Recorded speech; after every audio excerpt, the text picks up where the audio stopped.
Muy bien. Decía que el alcoholismo y la drogadicción es el síntoma de una enfermedad más profunda.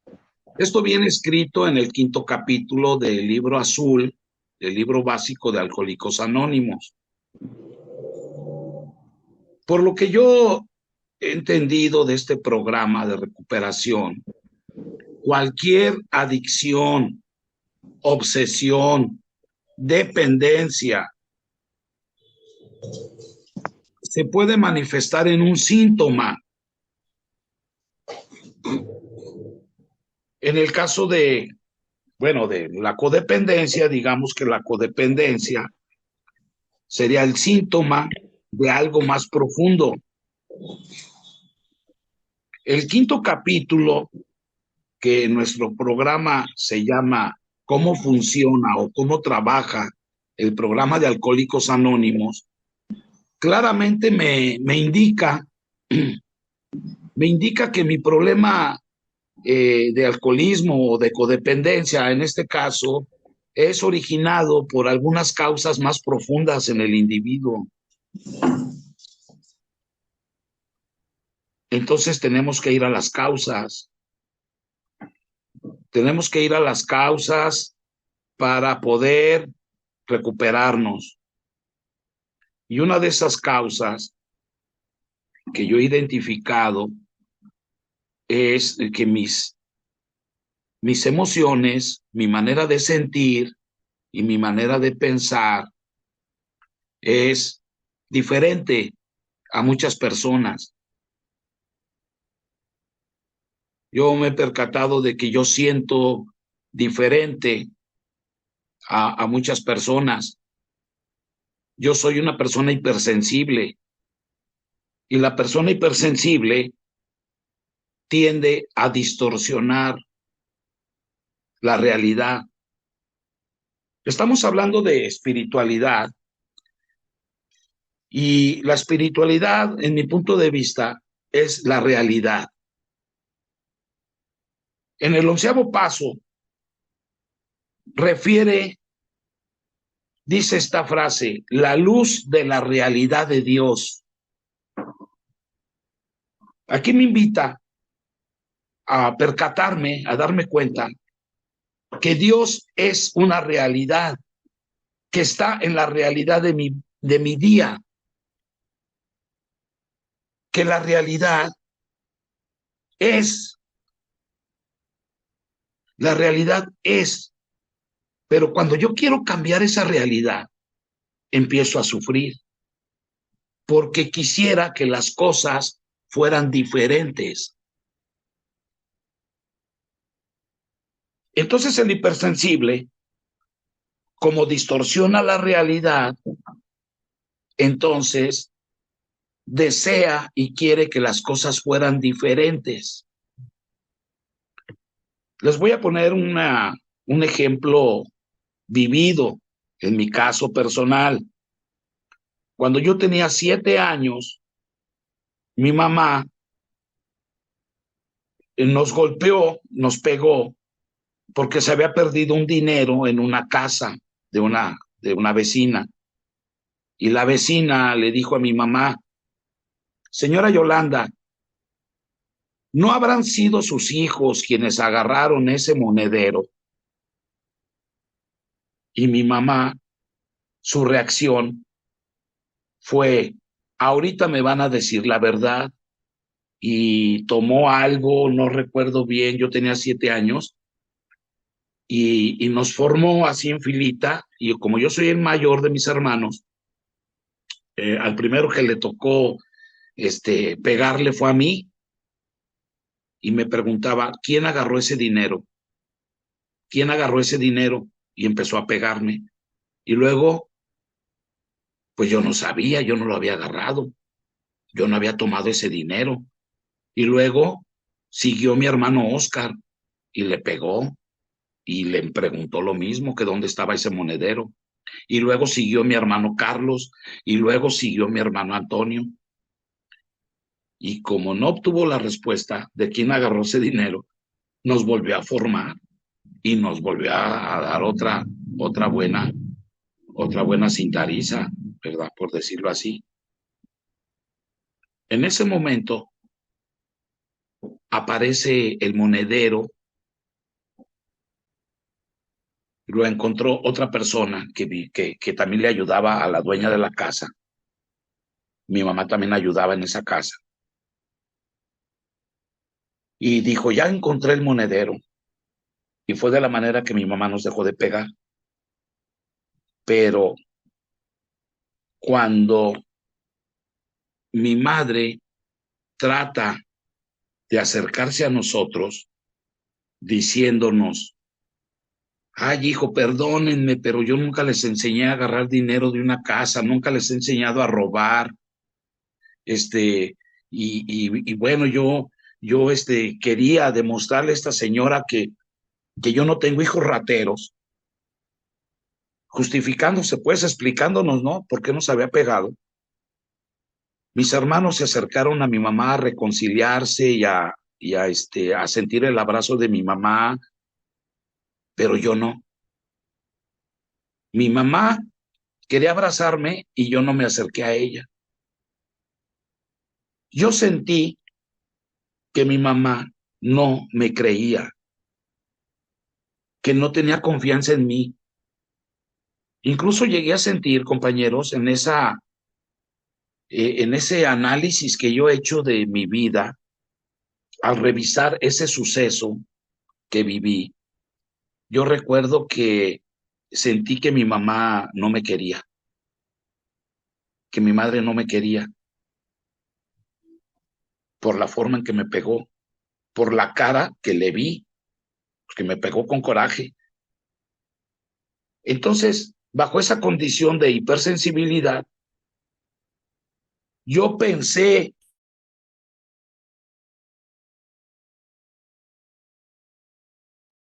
por lo tanto, distorsioné la realidad. ¿Saben cuántos años pasaron para deshacerme de ese rechazo que yo le di vida en mi mente y en mis emociones? Pasaron 30 años, compañeros, aproximadamente, sintiendo que mi madre no me quería, que me rechazaba, que no era el hijo que ella quería tener. Pasaron muchos años tratando de comprar cosas el día 10 de mayo, de llevarle un regalo, de darle dinero, y descubrí que en el fondo de esos actos, mi intención era que mi mamá me quisiera, me amara. Esto me ayudó una madrina, porque yo siempre había tenido padrinos hombres y me tocó una madrina más grande que yo, por supuesto, una señora que cuando se dio cuenta que yo le dije que yo sentía que mi mamá no me quería, esa señora me ayudó muchísimo a darme cuenta de por qué yo traía ese rechazo de mi mamá. Y, y debido a que soy hipersensible, yo me alejé del amor de mi mamá. Desde los 7 años, compañeros. Cuando una persona es hipersensible y distorsiona la realidad y siente que no lo aman y piensa, porque también lo piensa, la ventana de las emociones son los pensamientos.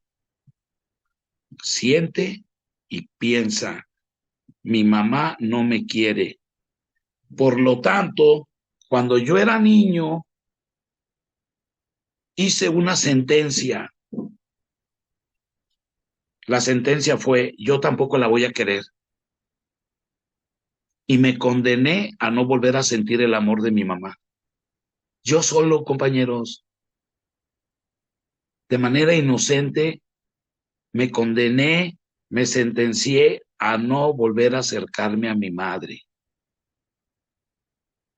Entonces, me separo de la realidad porque con la ayuda de esa madrina me di cuenta que mi mamá siempre me amó, siempre me quiso por, porque yo me di cuenta que mi mamá siempre estuvo tratando de que yo fuera, pues, digamos, una buena persona, eh, que no me metiera en problemas, que evitara los peligros de la vida, a su forma y a su manera, compañeros. Me proveyó de alimento, siempre me tuvo un techo donde vivir, pero yo sentí y pensé que mi mamá no me quería. Ahí me separé de la espiritualidad, compañeros, a los 7 años, porque dejé de creer en el amor, dejé de confiar en mi madre, me separé de la realidad de que mi madre sí me amaba. Entonces, un niño, un chamaco, un adolescente que va creciendo y sintiendo que no lo aman, está separado, dividido de la espiritualidad. A veces nos preguntamos, queremos una definición de espiritualidad, que nos digan qué es. Yo lo único que puedo decir es cómo me separé de la espiritualidad, del amor. Llegué a pensar que el amor no existe. Te separas de un poder superior, de la idea de un Dios, del Dios del Dios de mi madre. Yo juzgué al Dios de mi madre y juzgué a mi madre por creer en un Dios, por todas las situaciones que nos tocó vivir, la separación de mi papá, de la casa, de la familia. Yo decía, ¿cómo puede existir un Dios? Además que soy hipersensible, todo lo distorsiono, compañeros, y eso naces hipersensible, naces hipersensible. Hay algunos estudiosos que dicen que la hipersensibilidad, pues, es una anomalía con la que nacen ciertos individuos y que es debido a los cromosomas. Dicen, yo no he estudiado la cuestión de los cromosomas, pero dicen que el alcohólico drogadicto viene dañado de 5 cromosomas, 1, 3, 5, 7 y 9, así como el niño de síndrome de Down viene dañado del cromosoma 21, pues los adictos venimos dañados también de cromosomas, con otras deformaciones. Y que el niño, la persona que nace hipersensible no tiene ninguna culpa. Así nació. Así nació, compañeros. Hay muchas teorías y hay muchas personas de que por qué nos enfermamos, ¿verdad? Unos dicen que nacimos predispuestos, otros dicen que debido a las heridas recibidas en la infancia, eh, al abandono, al rechazo, etcétera. Pero sea como sea, ¿verdad? Yo sí me he dado cuenta que yo soy hipersensible. Sí, yo distorsiono las cosas, la realidad, lo que sucede, lo que es. Eh, vamos, si, si a mí me ignoran o sin querer una persona o dice unas palabras, yo me siento rechazado o me siento herido o me siento menos o me siento que le caigo mal. Siento, pero esa no es la realidad. Entonces, yo vengo separado de esa parte real, ¿verdad? De esa parte que podemos, que yo lo digo, vengo separado de la espiritualidad, del amor. Para mí esa es la espiritualidad, el amor, la felicidad, la plenitud, la paz, la tranquilidad.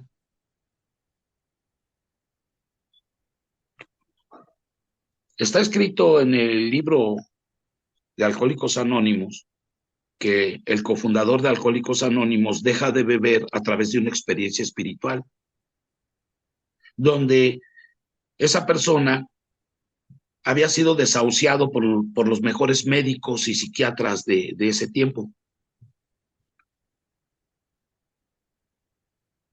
Cuando no hay otra alternativa para sanar de una adicción o de una dependencia,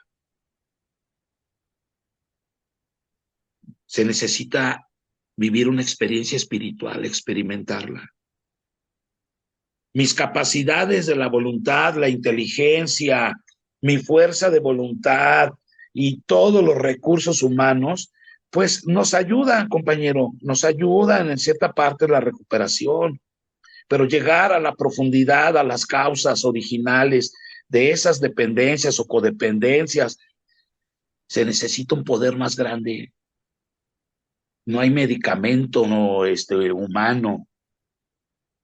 Se necesita vivir y experimentar el espíritu, sentirlo. Por eso buscamos nosotros en nuestras reuniones, en nuestros grupos, un ambiente espiritual, una esencia espiritual en nuestros grupos, compañeros, para poder obtener esa sentir. Es clave sentir, compañeros, sentir esa presencia, ese amor, algo transformador que cambie nuestras vidas. No es cuestión de la mente, compañeros, creer en un espíritu o creer en un Dios, sino sentirlo. Sentirlo, compañeros, es algo muy diferente. Yo, en una ocasión que escribí un cuarto y quinto paso, llego a escribir un cuarto y quinto paso y en una de las preguntas me, me indican que le haga una carta a Dios con el corazón. Imagínense, con el corazón, compañeros, no con la mente, con el corazón. Y si tú lo intentas, te vas a dar cuenta lo difícil que es contactar con tu corazón, con lo que sientes, porque tu verdad es lo que sientes, no lo que crees. Esa es mi verdad, lo que siento, compañeros. Y el ser humano es bien difícil que exprese lo que siente. Lo cubre, lo protege, lo defiende. No quiere que nadie lo conozca porque sentimos que es una debilidad, que te vas a exponer a la crítica, porque hay dolor. Hay mucho dolor, compañeros. Entonces, cuando yo realizo esa carta y logro hacer esa conexión como en el 11º paso, sí, el 11º paso, tener un contacto consciente con Dios a través de escribirle. Si es difícil hablarle a Dios, a veces rezamos, repetimos palabras, pero llegar al sentimiento no es fácil, llegar a sentirlo. Yo le escribí esa carta y no pude, llegó un momento en que no supe qué estaba escribiendo. No supe qué estaba escribiendo, compañero. Ya no había letras, había el sentir que iba desde mi corazón y luego iba hacia mi brazo y luego iba hacia la pluma y la pluma se estaba moviendo, expresando lo que yo sentía, pero al momento en que terminé y leí la carta, no entendí nada. No había letras, no había letras, compañeros. Y eso es algo espiritual, es un contacto, es una situación, una cosa, y si hay dolor, mucho dolor. Y esto yo lo reafirmo y lo confirmo, compañeros, cuando el doctor Carl Jung le escribe al cofundador de AA una carta y le dice, tu obsesión por el alcohol equivale en un plano inferior a la sed espiritual de tu ser de integrarse. Para el codependiente, ¿cómo sería? Tu codependencia equivale en un plano inferior a la sed espiritual que tienes por integrarte. Estás desintegrado. Entre más codependiente seas, más sed espiritual tenemos. Así, compañeros, es la equivalencia. Entre más adicto, a tu nivel de adicción equivale a tu sed espiritual. Por eso hay personas que son adictos a muchas cosas, al alcohol, a la droga, al juego, al sexo. Entre más vacío, más búsqueda, más búsqueda. En un plano inferior quiere decir que estoy tratando de llenar ese vacío espiritual por caminos equivocados. Equivale en un plano inferior, compañero. Nosotros no buscamos a través de un plano superior, como sería el estar en un, no sé, en un lugar donde se hable de teología, de donde se lleven a cabo ejercicios espirituales. No, nosotros lo buscamos a través de ir hacia abajo, a través de las dependencias o de las codependencias hacia sustancias o personas, por el infierno. O sea que nosotros nos metemos al infierno, compañeros, buscando saciar la sed espiritual. Así es que si tienes un nivel de codependencia bastante alto, yo considero que entre más profundo sea tu nivel de codependencia, estás más cercano a encontrar esa parte espiritual. Parece ilógico, pero así es. Está escrito en nuestra literatura hasta que te vuelvas un campo de batalla, hasta que el sufrimiento te desgarre, hasta que toques fondo. Así es que no te preocupes, compañero, si estás en ese proceso. Nada más no se te olvide que nuestro programa nos dice que solo a través de una providencia o un poder es la forma en que nos libera de esa atadura, de esa dependencia, de esa cadena, de esa adicción.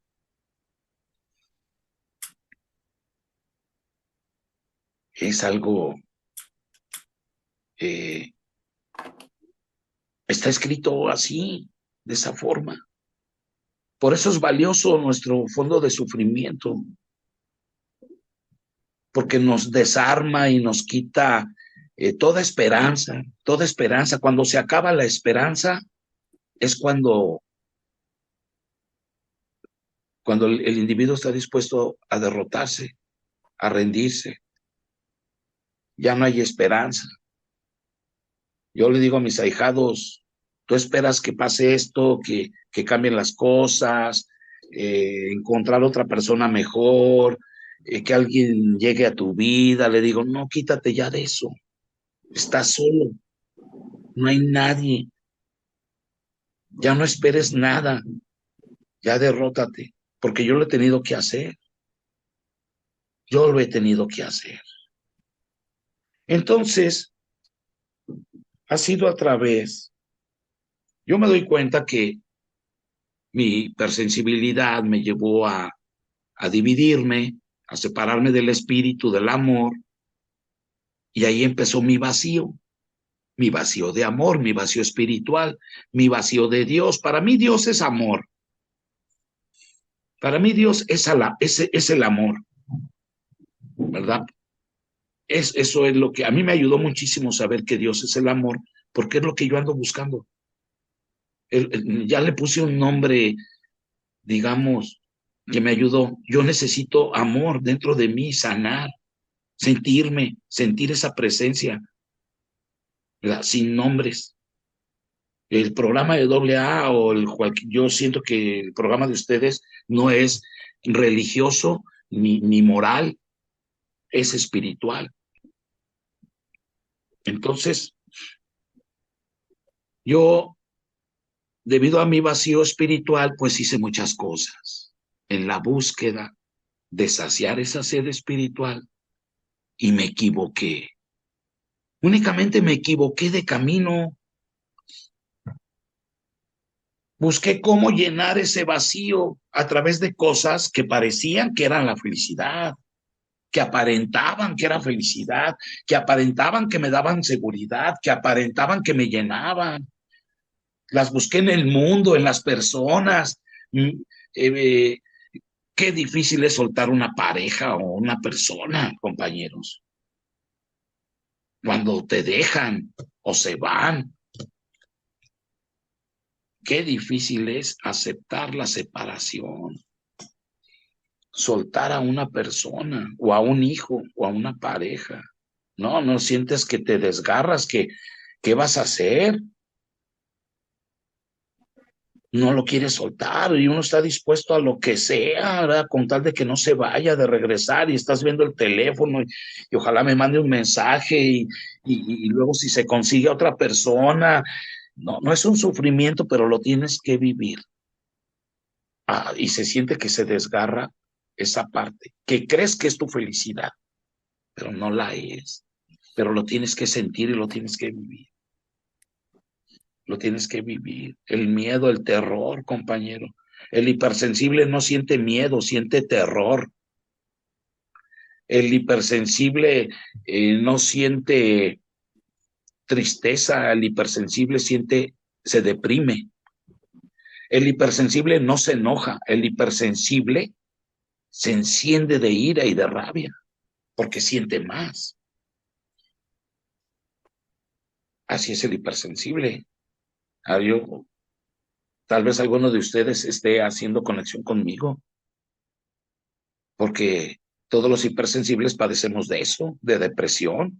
Nosotros no nos enojamos, nosotros nos encanijamos, nosotros sentimos ira, deseo de venganza, de matar, pero también cuando descubras la parte espiritual, como eres hipersensible, no, compañero, el empezar a sentir esa parte espiritual, la paz o la serenidad o el amor, como eres hipersensible, imagínate la dosis que vas a sentir de paz, es un despertar de conciencia, compañeros, tremendo. Tu vida ya no va a ser la misma. Tu vida no va a ser la misma. Te van a llegar emociones y sentimientos bien padres, compañero. Entras como dice Bill W., en una cuarta dimensión de la existencia. Es otra cosa. Problemas va a haber, pero ya no vas a sentir, ya no te va a atrapar el temor, ni el miedo, ni la angustia. Ya no te atrapa, va a ser menos. Te va a llegar la certeza de que tienes un camino en esta vida y un destino y que no te va a faltar nada. No te va a faltar la provisión, el alimento, el techo, no te va a faltar nada. Pero ¿cómo te lo explico? Pero es real, Bill W. y todo su programa también tiene promesas. Y una de las 12 promesas dice, conocerás una vida y una felicidad nueva. Y la cuestión económica ya no te va a enfermar. Ahí están las promesas que este, son reales. Son reales, pero bueno, yo te lo estoy diciendo, pero vamos a vivirlo. Vamos a iniciarnos en ese camino de la realidad. Dios está en la realidad, un poder superior está en la realidad. No pasa nada, compañeros. Y si pasa,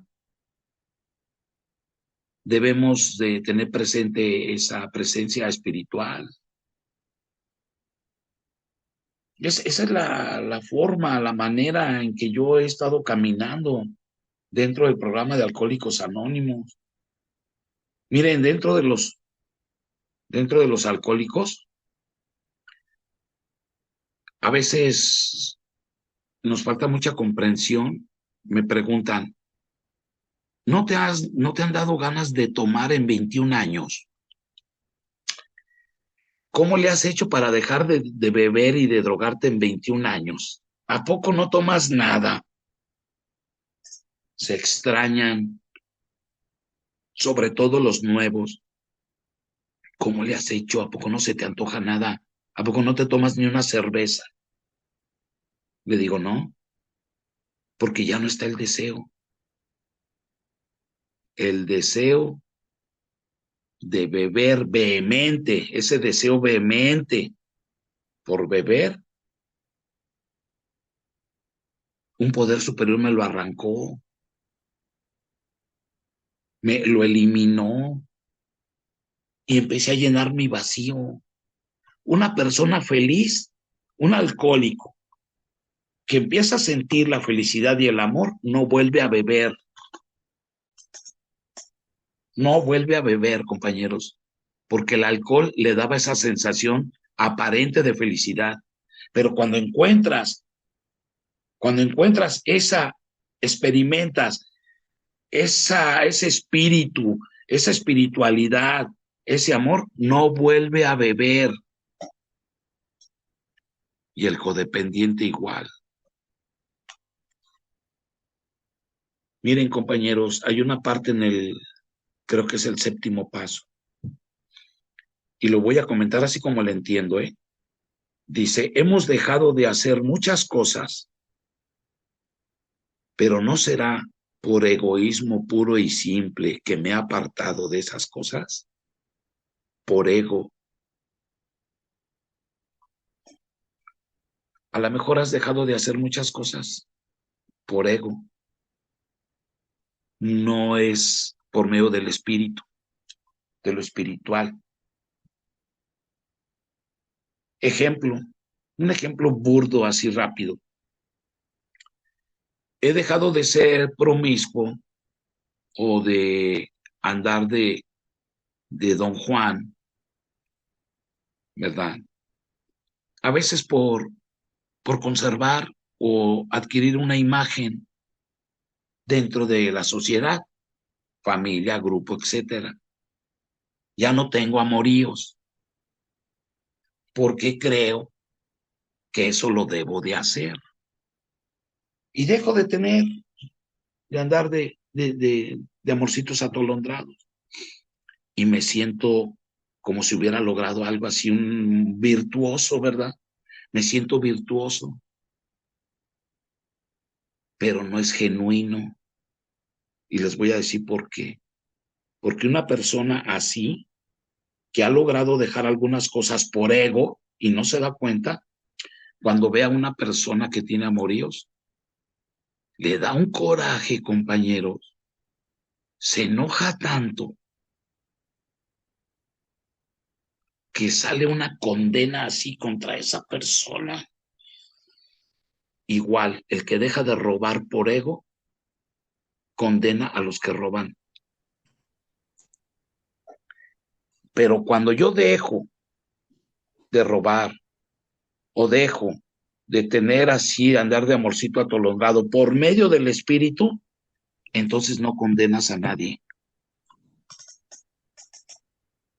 Es como el que vuelve a beber. ¿Yo cómo voy a condenar a mis compañeros que recaen?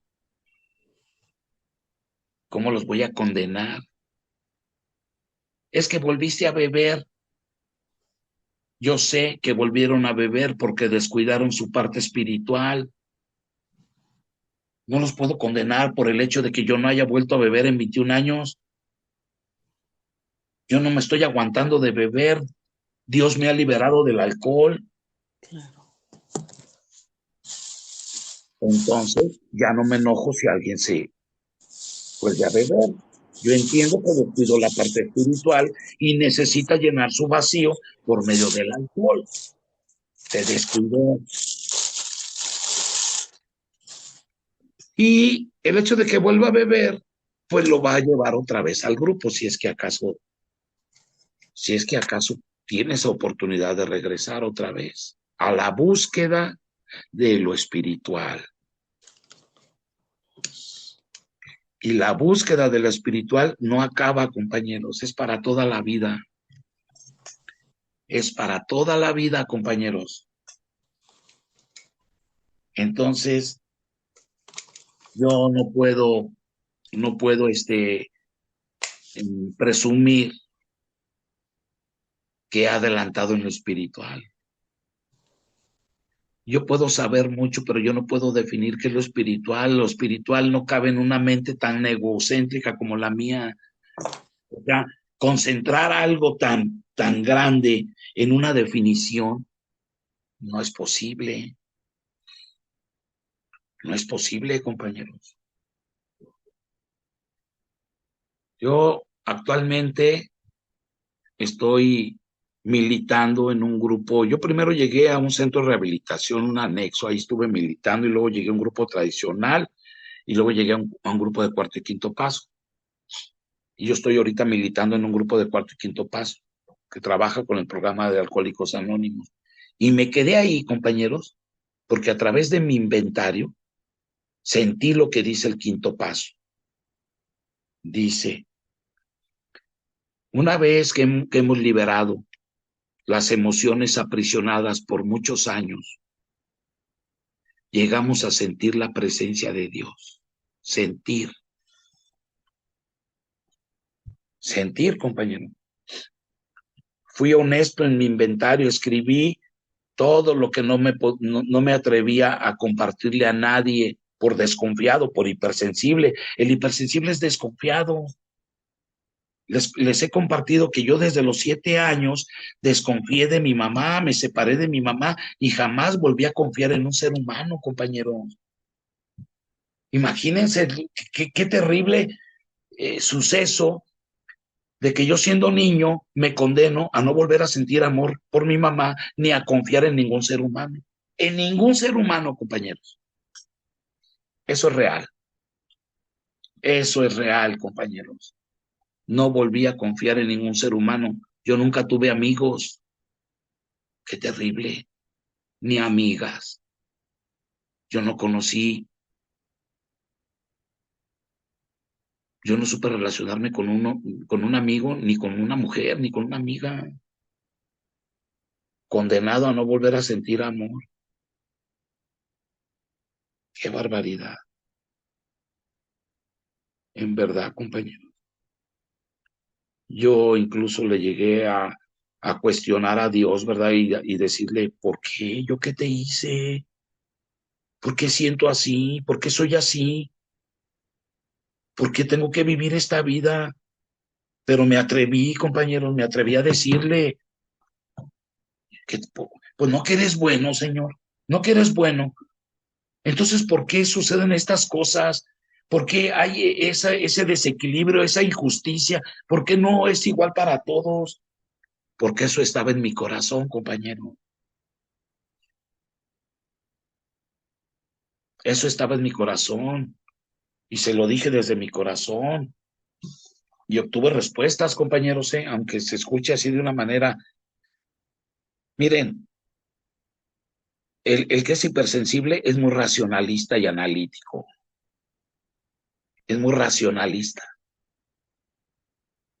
Y se dice que el racionalista crea verdades inexistentes, hace su propia filosofía de la vida y ya no escucha a los demás.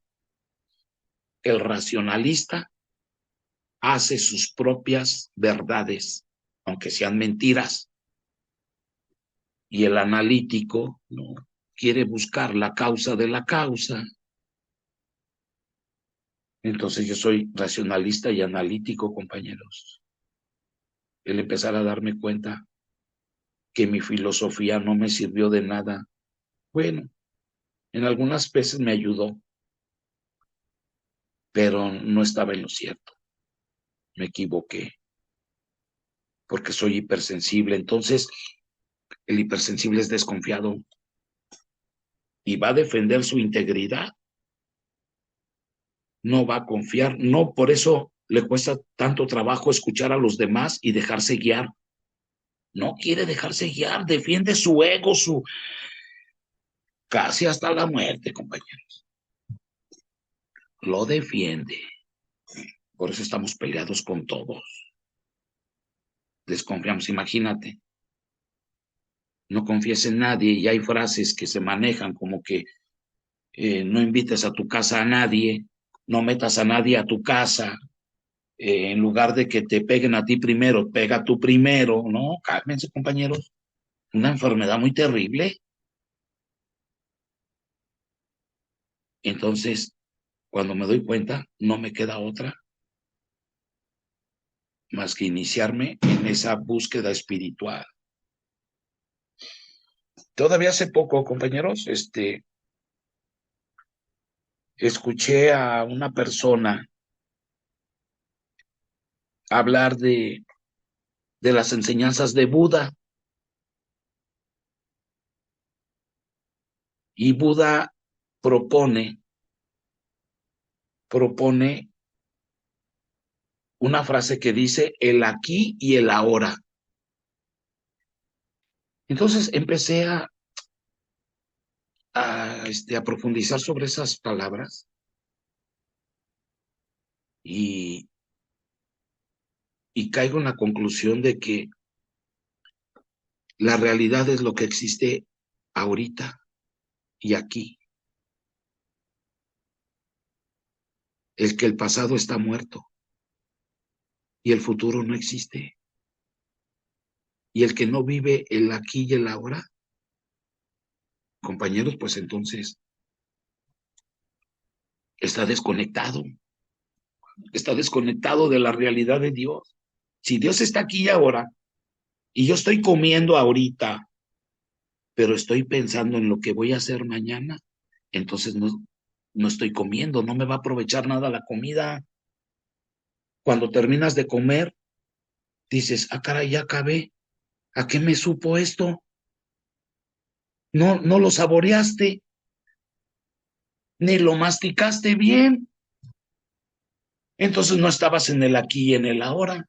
Entonces tu vida está en el futuro porque estás pensando lo que vas a hacer al ratito, lo que vas a hacer mañana o las preocupaciones del ayer, y tu presente se te va. Tu espiritualidad de hoy, porque comer un alimento es espiritual, compañeros. Inténtalo y verás. Te vas a dar cuenta. Come tu platillo así, mastícalo, saborealo y te vas a dar cuenta cómo te nutre, cómo te satisface. Porque el comedor compulsivo le pasa eso, está desconectado del aquí y del ahora, compañeros. El comedor compulsivo está comiendo por ansiedad, entonces no se satisface, no llena, está desconectado del aquí y del ahora. Medítenlo. Y eso aplica para todo, hasta para el sexo. Cuando hay ansiedad, no se disfruta nada. Cuando estás en otro lado, en el futuro o en el pasado. Y los pensamientos te desconectan, tu manera de pensar. Imagínense el hipersensible que todo lo distorsiona. ¿Por qué tenemos miedo a la muerte, a morir? ¿Por qué tienes miedo a algo que no sabes? Porque en el día de hoy no lo viviste, ni siquiera lo disfrutaste. Dicen que que morir es cuando nos vamos a dormir. Y no te preocupa dormir. Así debería ser la muerte. Va a llegar un momento en que te vas a dormir. Pero si en el día no viviste, o no trataste, o no intentaste, porque no lo crees, o porque en la noche vas a estar pensando en todo lo que no hiciste en el día, y pasó esto, y no pude lograr esto. Yo, me pongo a estudiar mi enfermedad. Me pongo a estudiar mi enfermedad porque ahorita es una etapa que estoy viviendo, pero a todo dar, compañeros. Tengo 56 años. Tengo 56 años. Así como que no, yo no, no puedo. A mí me gusta ahorita, es una de las mejores etapas de mi vida, a mis 56. Y, y estoy creciendo en entendimiento, en eficacia, y me gusta vivir así ahorita, lo que hago. Yo ya encontré mi propósito en la vida. Yo trabajo con adictos. Trabajo con adictos, compañeros. Me gusta. Tengo ahijaditos que le ponían al cristal. Hoy me invitaron a un aniversario de un ahijadito que va a cumplir 3 años. De aquí me voy a ir a acompañarlo un rato. 3 años, con 16 anexos. Y en la tarde estuve con un chamaquito anexado de 13 años. De 13 años, compañera. Y le digo, ¿por qué estás aquí, hijo? ¿Qué tienes? Y viene desde abajo, desde esa separación de la espiritualidad desde que era niño. Vivía en la calle, lo llevó el DIF, esa institución. Ahorita aquí en León, la policía ve a un niño en la calle que se está drogando, lo recoge y lo canaliza a un centro de rehabilitación. Y, y estoy seguro que está separado del amor. Ese niño está roto, quebrado, separado. Y a mí eso me llena, me gusta. Y no soy bueno, compañeras. No soy bueno. No, ni quiero ser santo. Pero si no lo hago, me muero, compañera. Me muero de tristeza, me muero de depresión. A mí me encanta hacer esto, compañeras. A veces sí me llega el cansancio, a veces digo, ay, como dicen, como me dicen ahí en el grupo, muchos no se van a recuperar, pero no importa. Entonces, yo estoy buscando cómo llenar mi vacío, cómo llenar esa parte que vengo fracturado, ¿verdad? Separado, y no lo va a llenar ninguna persona, ni ninguna mujer. Sí me gusta, pero no lo va a llenar. Y además, yo tengo la tendencia a ser dependiente porque tengo heridas del abandono y de rechazo, imagínense. Yo traigo tendencias a pegarme a una mujer, a hacer dependencia de ella. Así como que no me dejes porque me voy a sentir solo. Y yo lo sé, compañero, lo sé. A mí me cuesta mucho trabajo, entonces, pero también sé que mi única dependencia debe ser un poder superior, está en el tercer paso. Entonces me conozco, compañeras, me conozco, tengo muchas fallas, tengo muchísimas fallas, compañero, pero me empiezo a dar cuenta, me, me doy cuenta, y me doy cuenta y corrijo, dice el 10.º paso, corrige. Si alguien te molesta es porque hay algo mal en ti. En el 10.º paso está ese principio. Cuando alguien te molesta o te hace enojar, no es esa persona la que está equivocada. Hay algo mal en mí. Hay algo mal en mí. Ese principio está, no, ese principio es fabuloso, compañeras, ese principio del 10.º paso. Es un axioma espiritual, saber que hay algo mal en mí cuando alguien me molesta. Esa es una de las cosas más difíciles de practicar, ese axioma, compañero, ese principio espiritual. La persona que lo logre, cuando menos que se vaya dando cuenta que todo lo que me molesta de los demás es porque hay algo mal en mí y tengo que trabajarlo, esa persona está creciendo en entendimiento y eficacia. Ya no culpa a nadie, compañeros. Ya no culpa a nadie de su sufrimiento, ni de su infelicidad, ni de su desequilibrio emocional, y ya no culpa a nadie, compañeros. Se hace responsable de sus emociones y de su vida. Con esa parte del 10º paso. Mis respetos para el que vaya practicando eso, compañeros, y vaya descubriendo por qué me pongo mal si mi mamá dice esto, si mi hermano, si mi hijo, o si mi esposa o mi ex, ¿por qué me pone mal sus actitudes o sus palabras o sus gestos? Entonces dependo emocionalmente de esa persona. Todo el tiempo va a ser así. Son palabras mayores.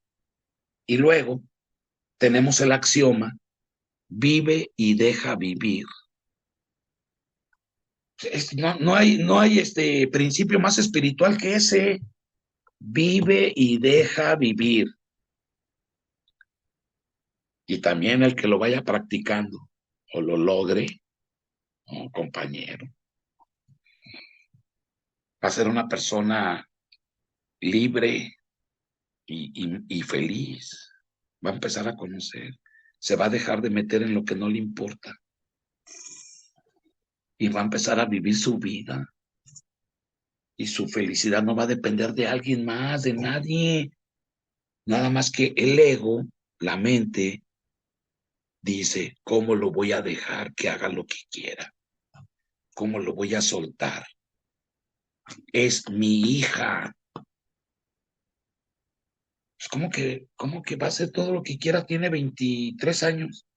¿Por qué va a faltar a la casa? ¿Por qué va a llegar tarde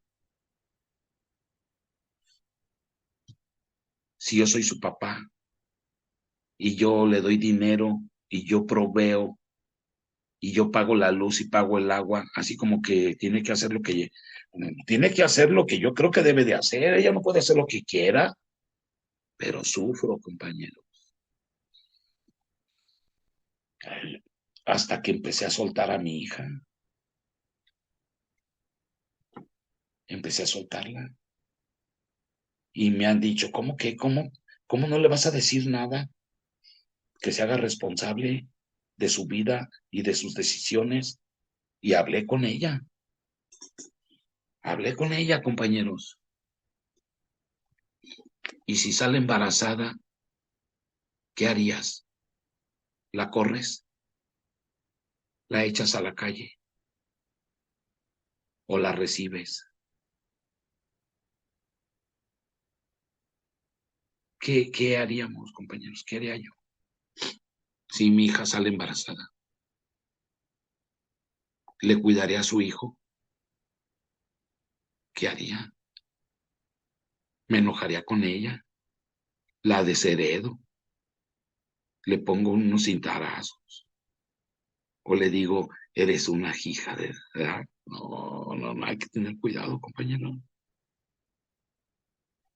¿Por qué no la sueltas?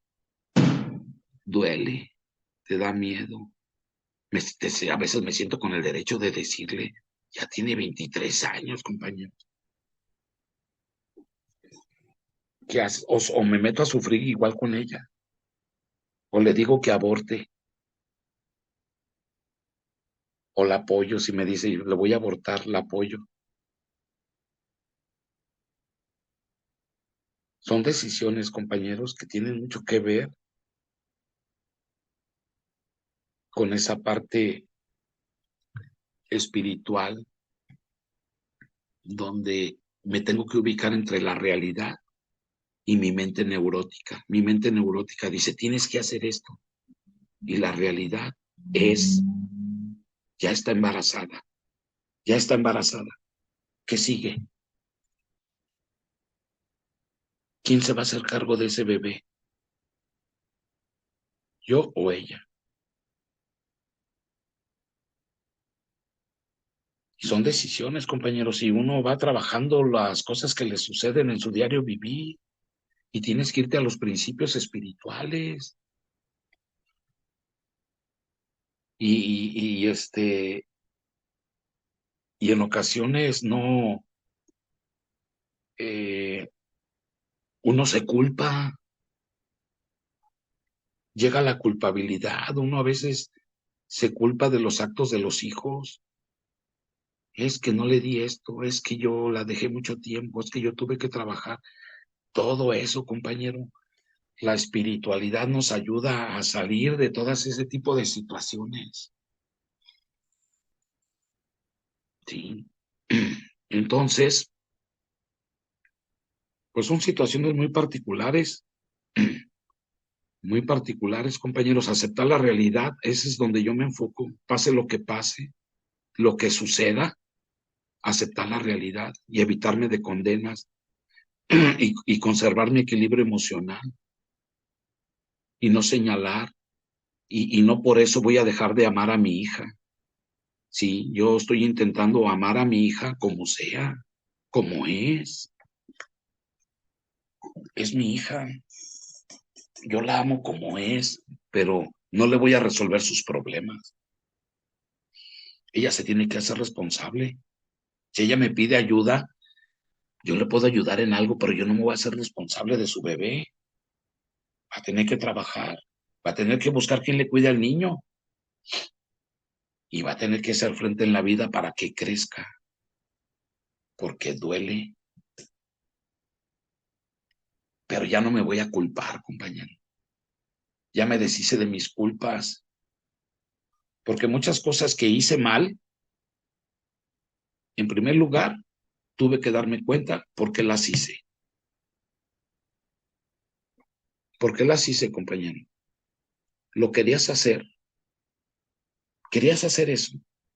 No, así fue. Esa es la realidad, sucedieron. Sí, me equivoqué, no estuvo lo correcto, pero las hice y esa realidad no la puedo cambiar. Así fue. Y si mi hija me dice, tú me lastimaste, tú me hiciste esto, ¿saben qué le dije? También mis papás a mi hija, pero yo tuve que buscar ayuda. Usted busque ayuda y recupérese, sane. ¿Verdad que no? Se dice fácil, entras en muchas emociones, pero sí es posible, buscando esa parte espiritual, compañeros, cómo llenar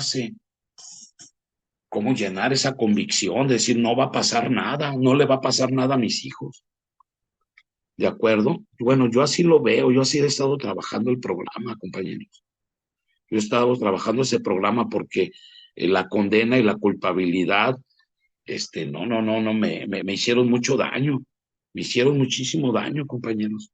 Por eso bebía, para ahogar sentimientos de culpabilidad, de frustraciones, de fracasos. Entonces, para mí me ayudó mucho mis inventarios, mi cuarto y quinto paso, me ayudaron muchísimo. Pues no sé, compañeros, hasta aquí, hasta aquí, compañera coordinadora, es lo que les puedo compartir. No sé si podríamos pasar a las preguntas si es que las hay. Sí, muchas gracias, compañero, Jorge. Compañeros, quien guste empezar a hacer sus preguntas, pero antes que nada, también les quiero decir que pueden irlas escribiendo en el chat y con gusto las leemos. Igual pueden abrir su micrófono directamente y hacerle la pregunta al compañero. Gracias. Gracias. Te agradezco mucho, Jorge, tu compartimiento, me dejó mucho, son esta clase de compartimentos que no me quiero perder ningún minuto. Yo escuchaba tu historial y estaba haciendo por allá, me tocó hacer el cafecito, estaba preparando el cafecito y te empecé a escuchar y wow, desde el primer momento me atrapaste porque me identifiqué al 100 contigo con la historia de tu mamá y el castigo y esto. Pues a mí me pasó algo parecido, incluso mucho más fuerte. Y la otra cosa con la que me identifiqué fue lo de la hipersensibilidad. Tú dices, hablas de una palabra que pues, a mí me hizo tanto ruido y y me lleva a hacerte un par de preguntas. Hablaste del infierno, que es como un infierno esta hipersensibilidad, que los hipersensibles como yo no sentimos miedo, sino terror. A veces así me pasa. Yo estoy trabajando el programa, llevo un año, estoy en el sexto, séptimo paso, y pues muchas cosas se me mueven.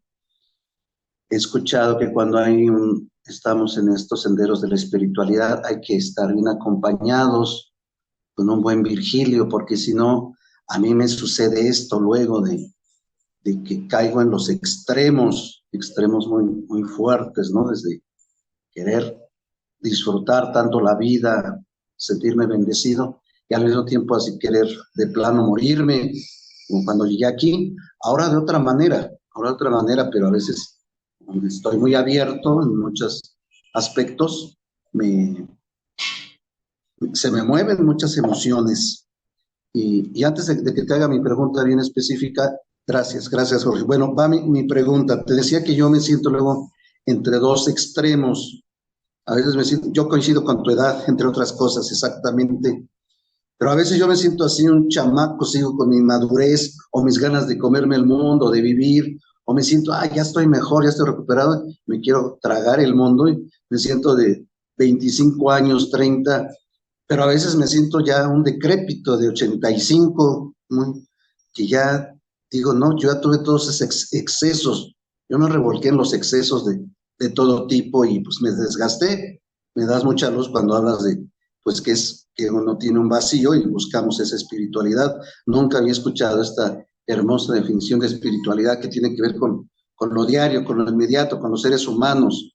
Yo lo veía así como algo muy lejano, como muy por allá, y a veces me perdía. Por eso me gustaría que me escuches. Y por último, pues a veces me da miedo convivir, ¿no? Porque digo, no es que voy a caer otra vez yo en esos excesos. Me falta todavía mucha espiritualidad, mucha confianza en mi poder superior.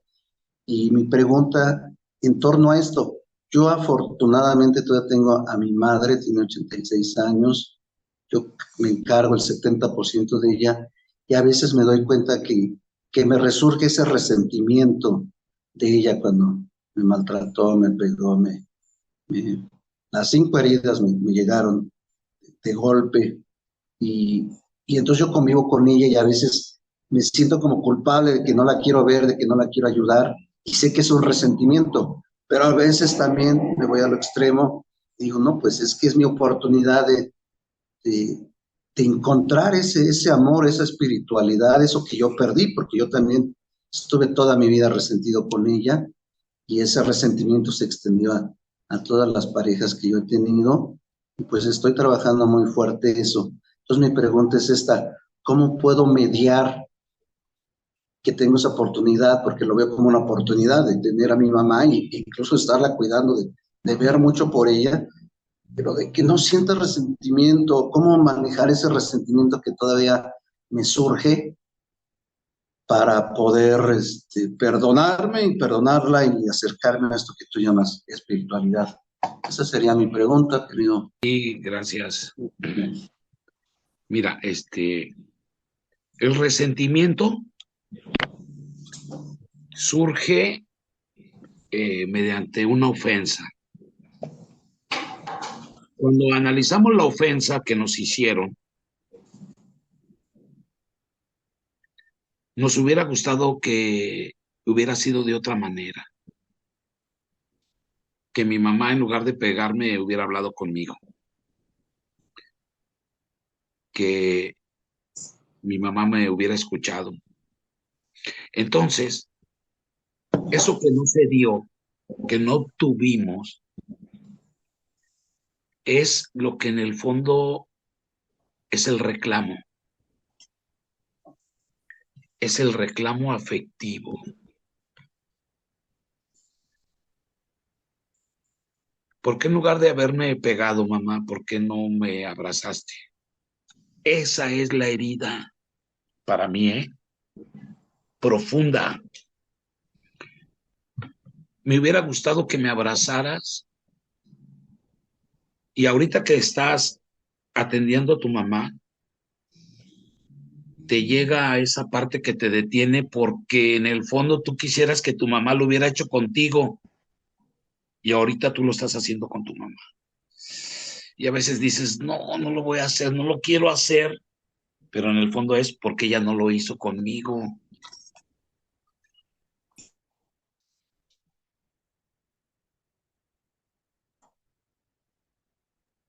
Vas a tener que llorar esa ausencia, esa parte que no se nos dio. Y yo estoy seguro que cuando estás haciéndolo, en ocasiones te dan ganas de llorar, atendiendo a tu mamá. Algo te llega.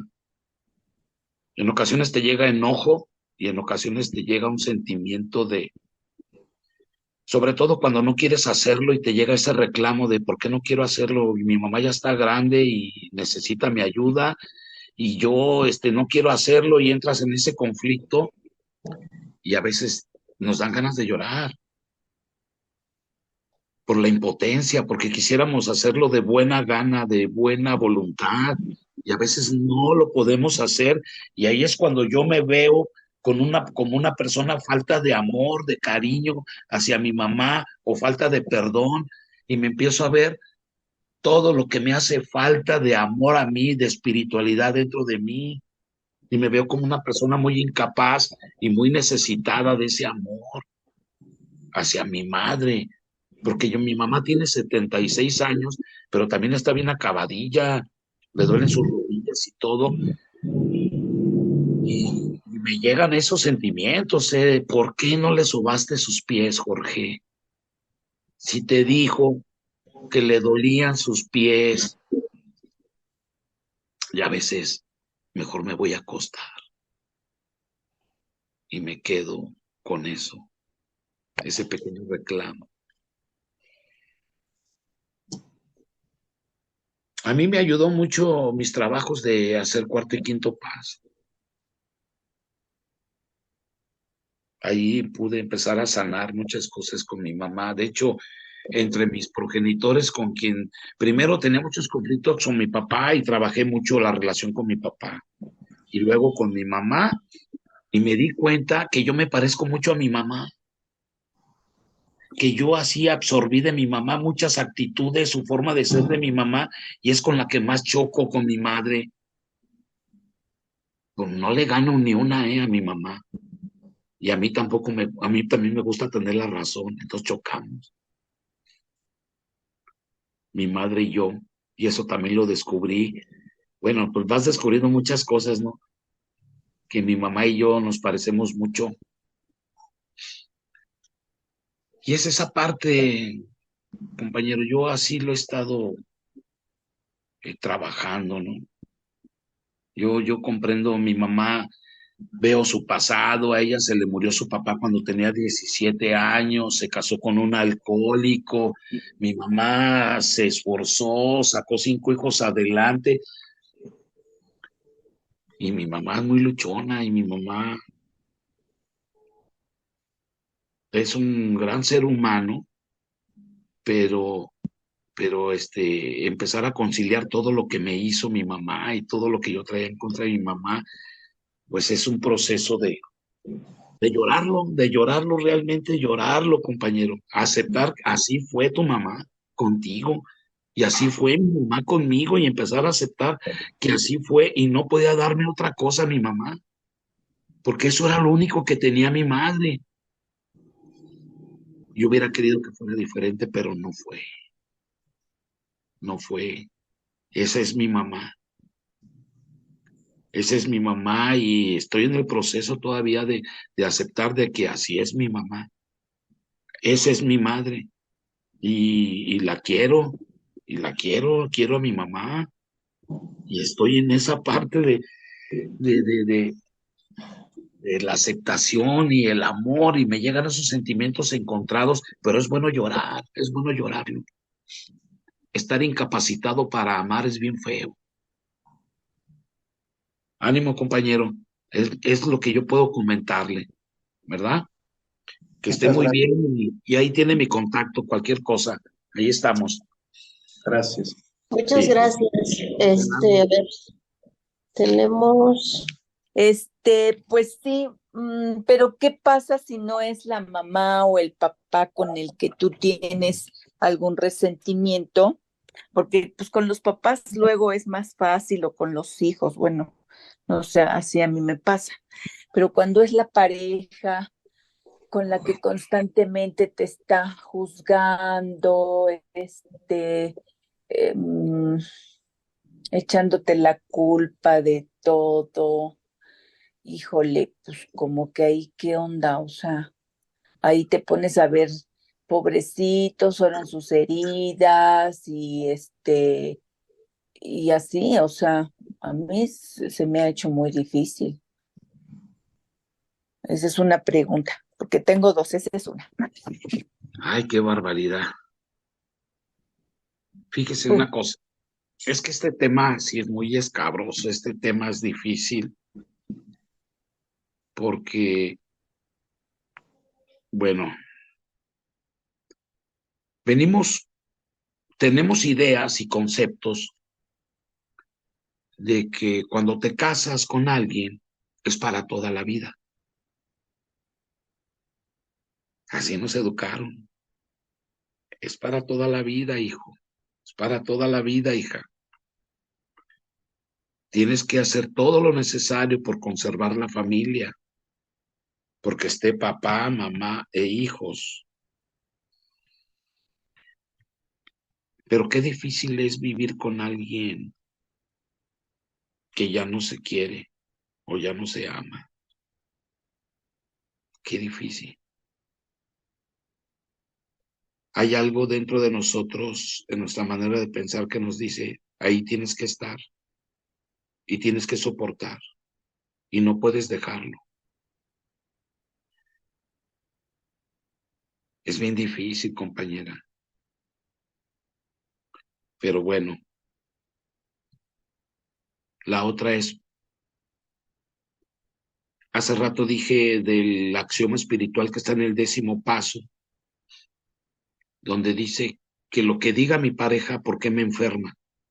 ¿Por qué no he sido capaz de mantener un equilibrio emocional con independencia de lo que él diga o lo que él haga o la opinión que tenga de mí o lo que no haga? ¿Por qué me afecta tanto? ¿Por qué dependo de lo que él me diga? ¿Por qué dependo de su aprobación o de su reconocimiento? ¿Qué de veras necesito que él me apruebe? ¿Por qué me afecta tanto?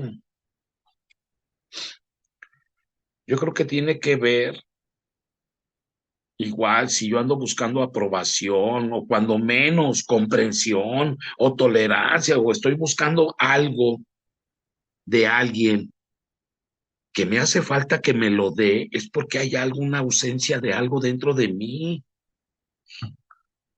Mire, las personas que traen herida de abandono, por lo regular, tienen miedo a quedarse solas.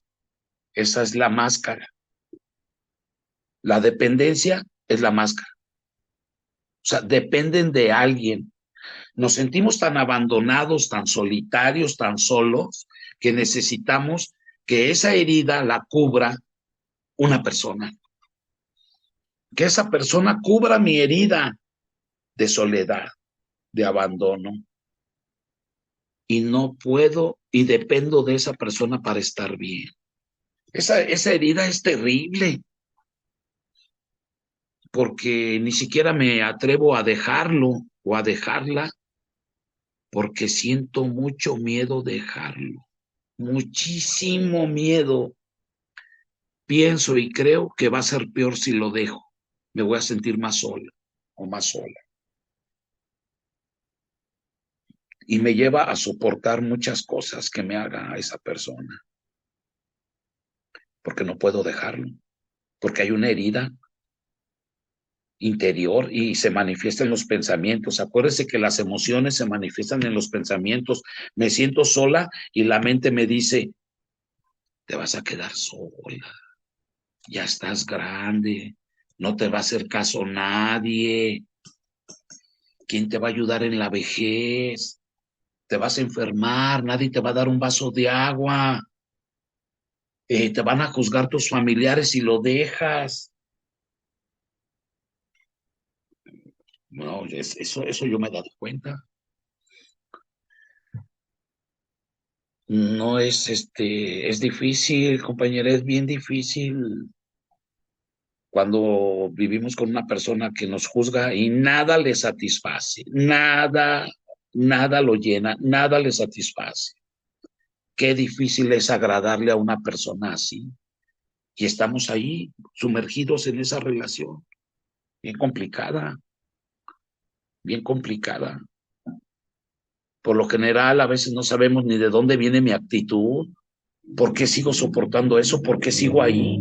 Y necesitamos encontrar las raíces, compañero. Por eso yo soy yo recomiendo mucho hacer un cuarto y quinto paso con una persona que sepa de debilidades humanas y que me ayude a descubrir mis raíces y mis impedimentos que me hacen estar en una relación así. No se trata de que lo deje, lo va a dejar, pero se va a llevar usted su enfermedad. O sea, no va a resolver nada con dejarlo. El problema va a persistir dentro de uno. Es encontrar la raíz, la respuesta.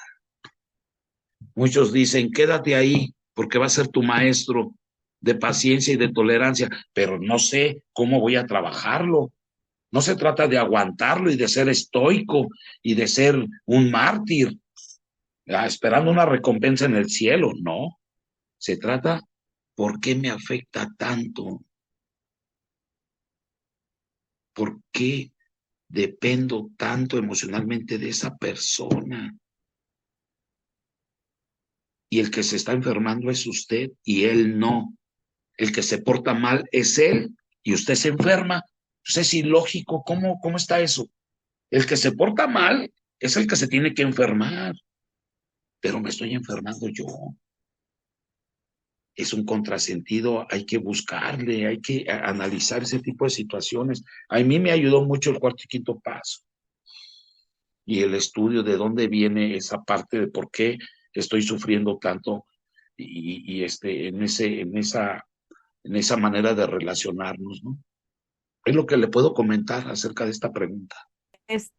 Hay personas que beben por haber copiado ese tipo de adicción en su casa, ¿no? O sea, si yo tuve un papá alcohólico, pues lo que había en lugar de agua de limón en la mesa, pues era alcohol, ¿no? Pero puede ser por un hábito nada más de haber visto eso o porque en el fondo sí hay una causa de sufrimiento en, en, o de heridas profundas en las personas que vuelven a repetir ese ejemplo de, ya sea del papá o de la mamá. Ujú.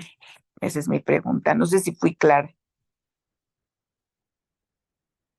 Sí, mire, mi punto de vista, eh, sí tiene mucha influencia el tener un papá o un familiar, una mamá que bebe en el hogar. Es lo que yo estoy aprendiendo, ¿verdad? Que en la casa se toma alcohol,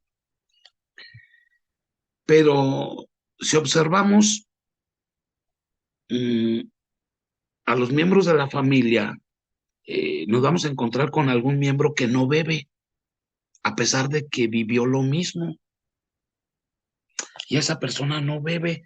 Lo lógico sería que todos fueran borrachos, que todos tomaran, pero va a haber algún miembro de la familia, un hijo, que que no se va a habituar al alcohol, no le va a agradar. Entonces no es una constante, no es así como que 2 más 2 son 4. No. El hijo que va a beber puede ser un bebedor fuerte o puede ser un alcohólico, hay mucha diferencia. Puede haber hijos que tomen y que acostumbren la bebida en la comida, en las fiestas, pero esa persona puede ser un bebedor fuerte, pero tal vez no llega al grado del alcoholismo. ¿verdad? Cuando una persona llega al grado del alcoholismo, ya no tiene control en su manera de beber, ni en los tragos, y va dejando las cosas importantes de la vida a un lado y le da preferencia al alcohol. Cuando una persona le da preferencia al alcohol en su vida, deja de ir a trabajar, se hace irresponsable, cada vez ya no se puede levantar al día siguiente, empieza a tener señales de abandono, deja de ser funcional. Ese es un alcohólico. Ya no se controla. eh, a lo mejor no es la cantidad de que toma mucho, pero a lo mejor toma diario y ya no puede parar. O sea, quiere más tragos. Esa persona, esa persona puede ser que venga predispuesta para ser alcohólico, porque hay padres que no son alcohólicos y tienen hijos alcohólicos. Alcohólicos con padres abstemios. Entonces, ya nació con cierta predisposición o cierta tolerancia al alcohol. No hay una regla. Sí influye, todo influyen las heridas del alma. Pero mire, yo tengo un hermano, nacimos los dos en el mismo año. Yo nazco en enero y él nace en diciembre, con padre alcohólico. Pero él no toma, él, él nunca tomó. Él, bueno, yo creo que llegó hasta virgen al matrimonio, mi hermano. De esos hombres que dicen que no existen, sí existen, ¿eh? Trabajador, no, cumplidor, estudioso, ¿no? Mi hermano haga de cuenta una chulada de hombre. Y yo nací todo lo contrario. Dios mío, qué injusticia. Y vivimos prácticamente las mismas situaciones de rechazo y abandono de mi papá, y él es totalmente diferente. Entonces, no hay una regla matemática en esto. No hay una regla. No, tal vez entendí mal su pregunta o no la supe contestar. No sé, compañera Yo Lupita. pienso que que finalmente el crecer, todos nacimos en una familia disfuncional. ¿Quién no? ¿Quién no? Así es. Y por esa misma razón, pues claro que tenemos que estar afectados, o sea, no sé, con respeto, por mucho que su hermano sea eso que dice, pues ha de haber algún talón de Aquiles, ¿no? Sí. Porque los humanos no somos perfectos y todo mundo tenemos heridas de algo Sí. y este, y claro que ha de afectar que a lo mejor no haya alcoholismo, pero hay codependencia, por ejemplo, que finalmente dicen que todos somos codependientes, porque la definición de codependencia es que mi estabilidad emocional depende de factores externos. ¿Quién no se desestabiliza ante cosas que nos pasan? ¿Quién no? Ajá. Sí. Entonces, y la codependencia es una adicción también. Así es. Entonces, si no se desarrolla alcoholismo, pues se desarrolla codependencia, que finalmente dicen que es la madre de todas las adicciones. O sea que finalmente sí repercute en toda la humanidad, porque sí, pues porque somos humanos, vaya. Si no, no buscaríamos, habría gente que no busca de Dios y que, pues no sé, ya está iluminado o nació iluminado, no sé. Esa era como mi pregunta, ¿no? Dice, ¿consideras que en la infancia se rompe lo espiritual? Sí. Bueno, retomando el comentario de la compañera Lupita, dice que todos los seres humanos, nacemos con heridas o problemas emocionales o mentales o sociales, ¿verdad? Luego pues la infancia va a tener sus problemas, pero hay gente que nace más fuerte, más resistente. Ahorita está la palabra resiliente, ¿da? Son personas con más fortaleza, que enfrentan la vida, que se les va su papá y se ponen a trabajar y a estudiar. Y hay personas que nacen con una debilidad, que si se va su papá, no, no, mi papá me dejó, y se sumen en la depresión, compañeros. Y van a cargar con esa herida muchos años. Pero si hay personas con cierta fortaleza, que hacen frente a las cosas. Mi mamá es una de ellas. Mi mamá me dijo, mira, se murió mi papá, me casé con un borracho, tuve 5 hijos y a todos los saqué adelante. Yo no soy alcohólica, ni tomé, ni fumé, ni nada. Y mi mamá hizo frente a la vida con 5 hijos. Entonces tiene un hijo alcohólico, drogadicto, como yo, niño depresivo. Mi mamá decía, ¿qué hice? ¿Por qué? ¿Qué pecado cometí para tener un hijo así como tú? Flojo, evasivo, llorón, chipiloso, que se siente rechazado. Mi mamá me decía, yo no te podía dejar solo porque te aventabas de la cama. Querías estar así pegado a la chiche. Me decía mi mamá. Fíjese, desde chiquito ya nací así.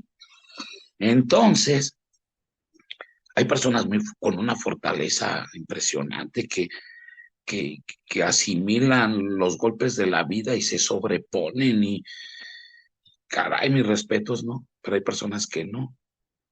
Y todos tenemos problemas emocionales, alguna neurosis, alguna dependencia. Eh, bueno, ahí le va. Hay personas que se sienten tan fuertes, tan fuertes, tan fuertes como mi mamá, que no se quiebran y hacen fuerte a la vida, pero no lloran. No lloran, no muestran su debilidad. Y todo lo que sienten de tristezas y eso, pues lloran solas en la almohada, o a veces no lloran. Entonces todas las emociones explotan dentro de ellas y ahí vienen las enfermedades. Se somatizan. No, mi mamá, para que llore o para que exprese o para que muestre una debilidad, no, para ella no, ella es fuerte. Ella es fuerte y se para o que diga, me siento triste o o me equivoqué.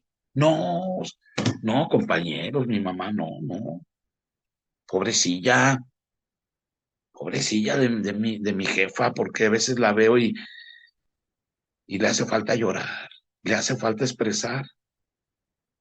Entonces todos tenemos alguna debilidad, alguna enfermedad, algo, todos los seres humanos. Y bien lo decían, todos buscamos esa parte espiritual, algo, algo interior o superior, compañeros, ¿verdad? Ese es mi comentario. Muchas gracias. Muchas gracias, por haber terminado mi respuesta a mi pregunta. Gracias. Yo te puedo hacer una pregunta rápida. Sí. Buenas noches, mi nombre es Miriam Codependiente. Yo tengo un hijo de 23 años que yo, bueno, siento que él más bien ya nos agarró la medida, pues uno con culpas porque él fue el que, pues, lo abandonamos su papá y yo vilmente así, ¿no? Yo también tengo un hijo de enero y uno de noviembre. Entonces, cuando se me juntaron así los dos bebés, él tenía 4 años.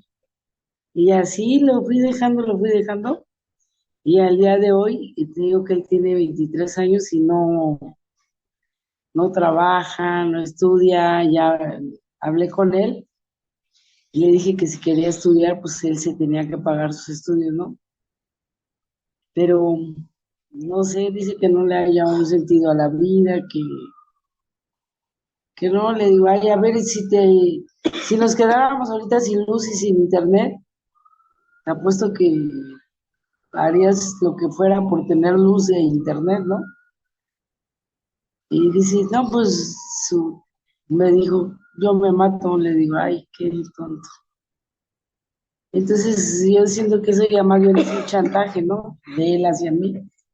Y esa es mi pregunta, o sea, que siento que yo estoy pagando muchas culpas y por esas culpas no sé, siento feo que salga a buscar trabajo, no sé, como genruchito de cuenta.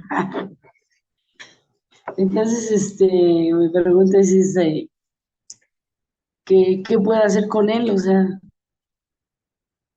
sigo sintiendo esa culpa por la huella de abandono que tuvimos hacia él, pero ya no quiero pagarla, o sea, ya quiero ponerle límites más bien, pero pues desde lo espiritual, ¿no?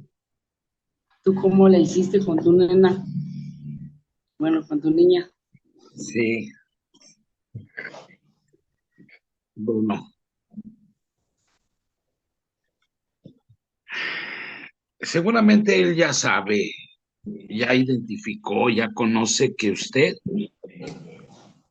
eh, lo sobreprotege o le da todo lo que usted cree que necesita.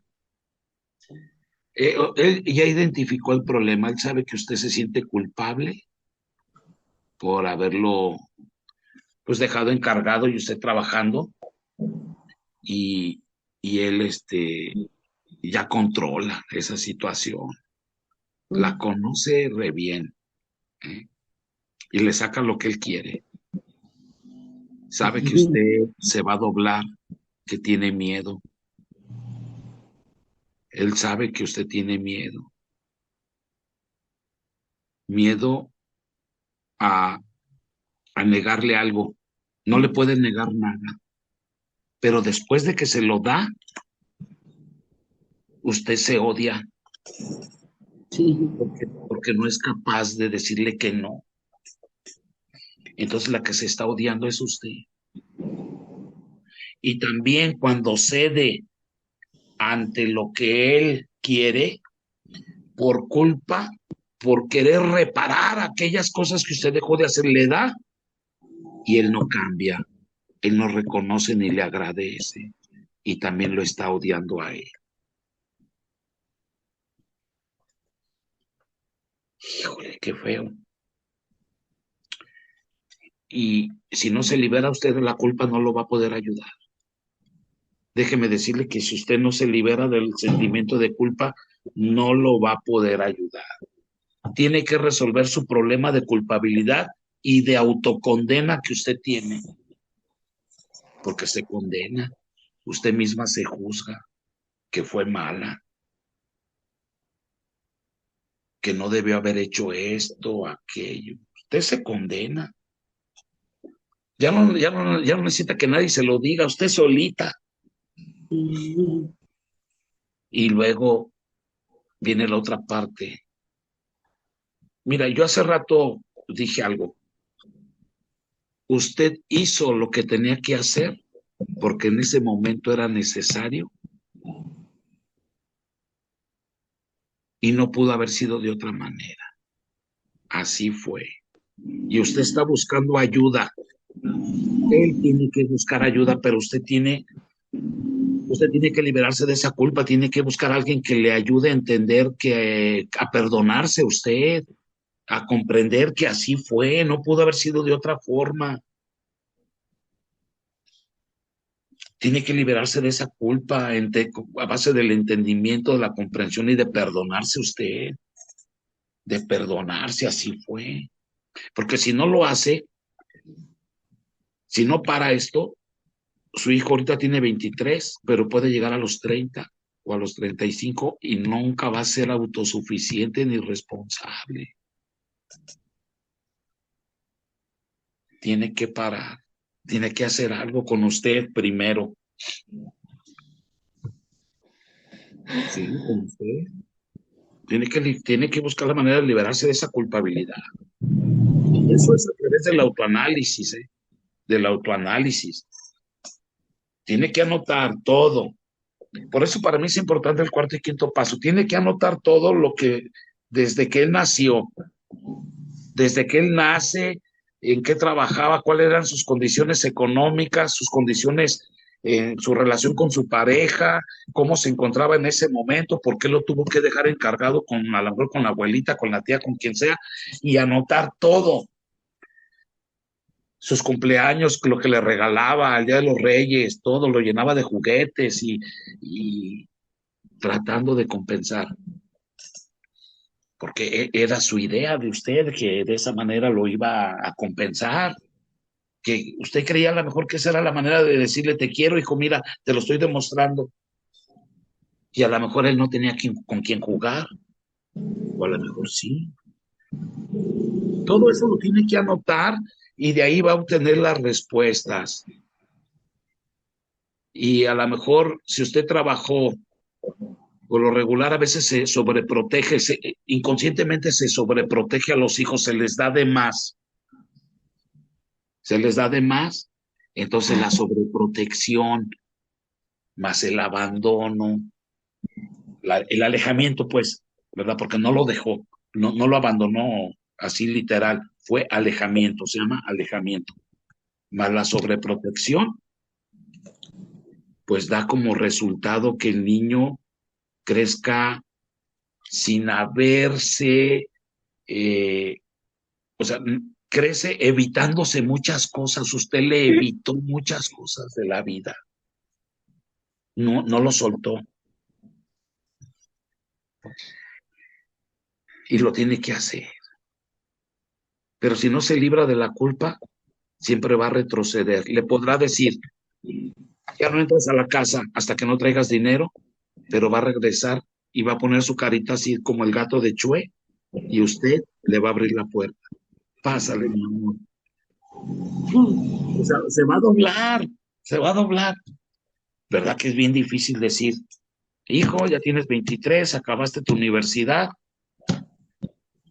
aquí se paga renta, se paga luz, se paga agua, y yo estoy ahorita en ese punto con mi hija, acaba de terminar la universidad y todavía quiere que le dé dinero y se metió a estudiar una maestría, pero yo sé que es para evadir la realidad de su vida.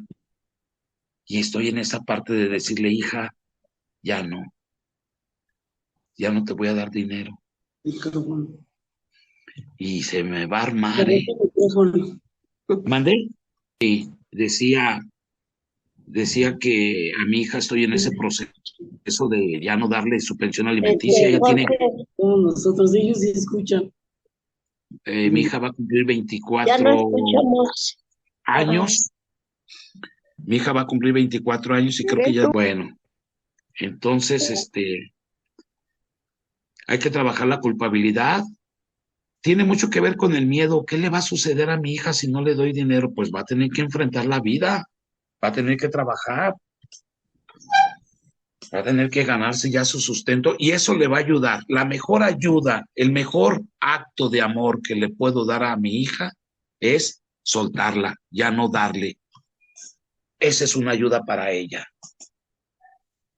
En verdad, mire, el miedo, la culpa se siente, pero deje que la traspase.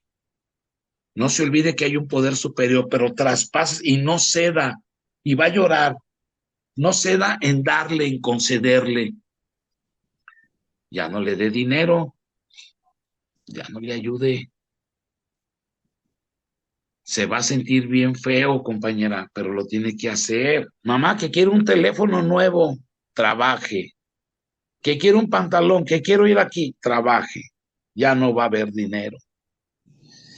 Y la va a tratar de manipular, se va hasta deprimir, ¿no? Se va a sentir mal y se va a poner mal. No es cierto, no es cierto, señora. Tiene que aguantar así en la fe, en la confianza en un poder superior y tiene que dejar que traspase todo ese sentimiento, esa culpa, esa emoción, ese temor. Lo tiene que llorar, lo tiene que vivir y va a salir, va a levantar la cabeza. Cuando pase ese proceso, va a levantar la cabeza y va a decir, sí funciona esto, sí funciona un tercer paso,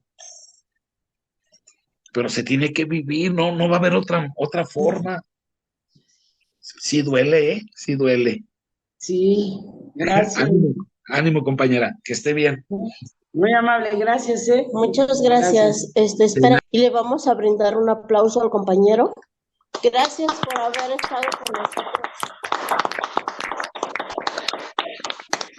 Muchas gracias. Gracias. Muchas gracias. Gracias. Vamos a cerrar nuestra junta, Muchas compañeros, gracias. y les agradecemos. Al contrario, gracias.